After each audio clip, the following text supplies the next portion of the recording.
Laryngeal nerve palsy usually refers to the palsy of the recurrent laryngeal nerve. The recurrent laryngeal nerve is responsible for both abduction, opening, and adduction, closing of the vocal cord. Therefore, recurrent laryngeal nerve palsy is also called vocal cord paralysis and may be the first presentation of severe pathology such as cancer. People often present with hoarseness, coughing, and exertional dyspnea. In this video, we will focus on the laryngeal nerves. Understanding the anatomy of the laryngeal nerve is important in understanding the pathologies that may arise. The vagus nerve runs a complex course. The vagus nerve exits the brainstem and descends and innervates many organs, including the heart, lungs, and gastrointestinal tract. The right and left vagus nerve descends along the trachea behind the common carotid artery. As the vagus nerve descends down, it gives off a few branches. The superior laryngeal nerve, which branches into the external and internal laryngeal nerves. The external laryngeal nerve supplies the cricothyroid muscle, the tuning fork of the larynx, responsible for raising pitch. The internal laryngeal nerve is responsible for sensation of the larynx above the vocal cords. The right vagus nerve tracks down and gives off another branch called the right recurrent laryngeal nerve, which loops under the right subclavian artery, turning back in a cephalic direction to run in the tracheoesophageal groove.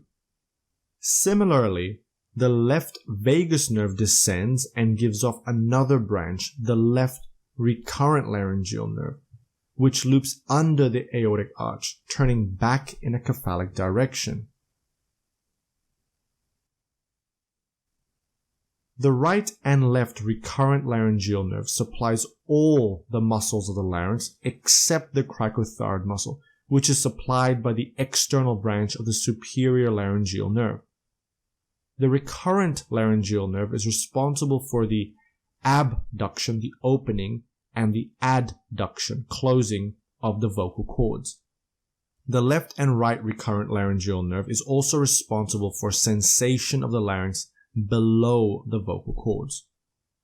Additional motor function of the lower pharynx and upper esophagus is supplied by direct pharyngeal branches of the vagus and recurrent laryngeal nerve. Knowing the anatomy of the laryngeal nerve, we can now appreciate that if the recurrent laryngeal nerve or the superior laryngeal nerve is injured, people can develop hoarseness of the voice. The reason is because the superior and recurrent laryngeal nerves supply the intrinsic muscles of the larynx, important in vocal cord movement. Further, when injured, the nerves will affect sensation below or above the vocal cords.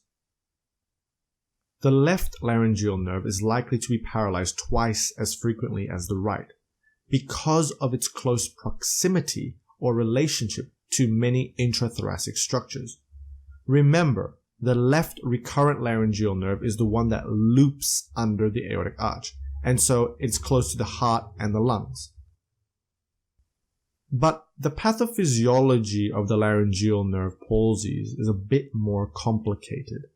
Let's focus on recurrent laryngeal nerve palsy specifically now. Here we are looking at a person who is about to be intubated. Now this is the view of the vocal folds we will be focusing on.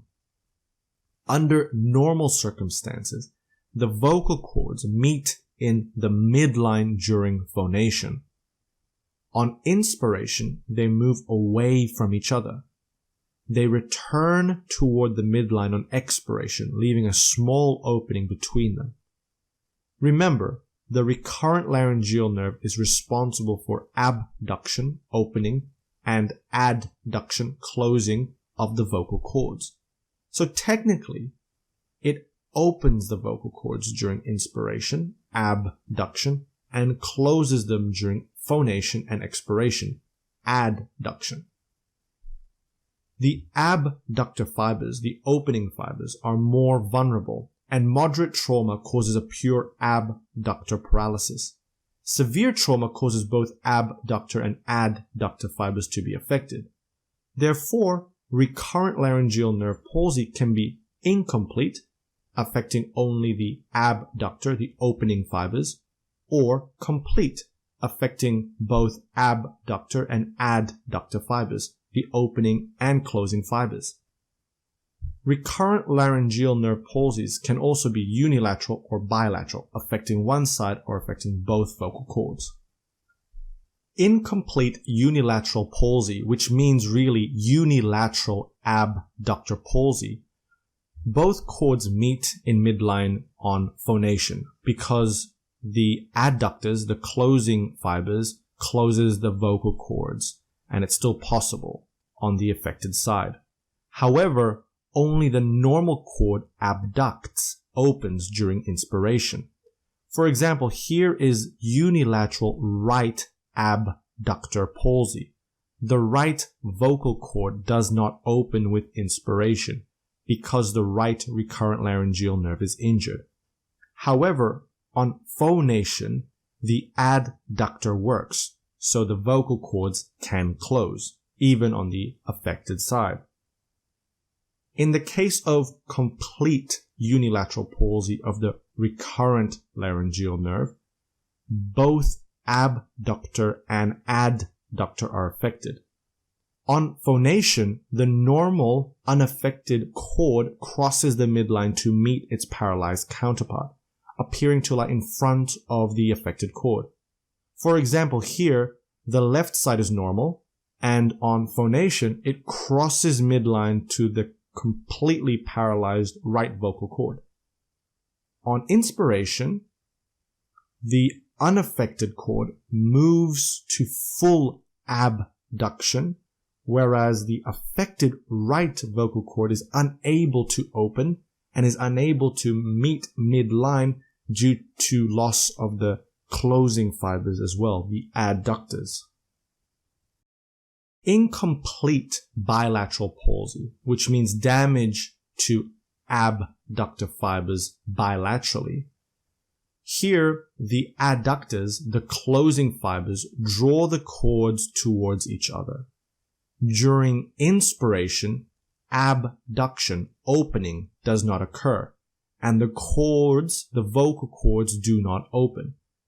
When you cannot open your vocal cords during inspiration, this results in severe respiratory distress. Again, during phonation, the vocal cords stay closed. On the other hand, with a complete bilateral palsy, both the abductors and adductor fibers are affected on both sides. This means that the adductor fibers do not close the vocal cords fully because they're unable to. And on inspiration, the vocal cords sort of open. A reasonable glottic opening exists. On phonation, again, the vocal cords do not close properly because of bilateral loss of adductors, the closing fibers. Thus, bilateral incomplete palsy is more dangerous than bilateral complete palsy.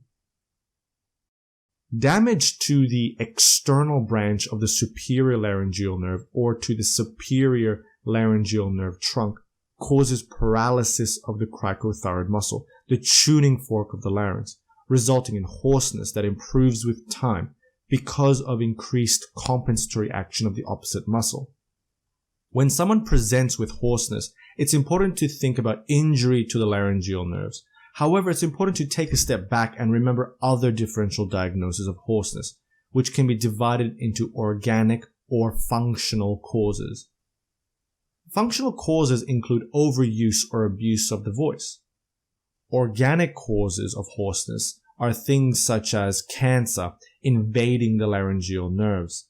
A good proportion of laryngeal nerve palsy is due to cancer, which can be of the thyroid, esophagus, the bronchus, or hypopharynx, and these can cause compression of the laryngeal nerve, causing hoarseness. Another cause is iatrogenic injury to the laryngeal nerve during surgery. Laryngeal nerve palsy is not uncommon after operations, including thyroidectomies, parathyroidectomies, esophageal and pharyngeal surgery. Again, these operations are performed in very close proximity to the laryngeal nerve. Other causes include neck trauma from any cause such as motor vehicle accident resulting in laryngeal nerve injury, degenerative neural disorders such as motor neuron disease, and demyelinating disease such as multiple sclerosis. Another cause are, of course, brainstem strokes as well as cerebral strokes. Bilateral vocal cord paralysis is usually a result of iatrogenic things, secondary to neck surgery or tracheal intubation, which may accidentally compress the laryngeal nerve.